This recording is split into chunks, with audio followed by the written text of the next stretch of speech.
Doctor BR Ambedkar Konaseema జిల్లా ముమ్మిడివరం నియోజకవర్గంలో త్రుటిలో పెను ప్రమాదం తప్పింది. ఐపోలవరం మండలం జి మూలపాలెం గొల్లగరువు గోదావరి రేవు వద్ద ప్రయాణికులతో వెళ్తున్న పడవ బోల్తా పడింది.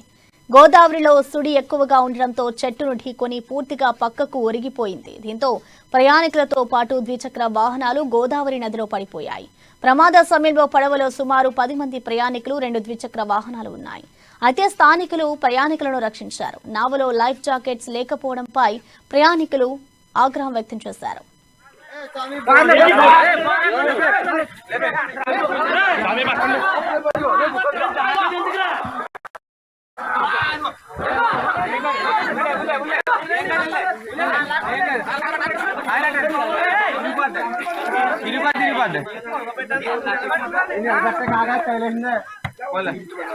मुड़े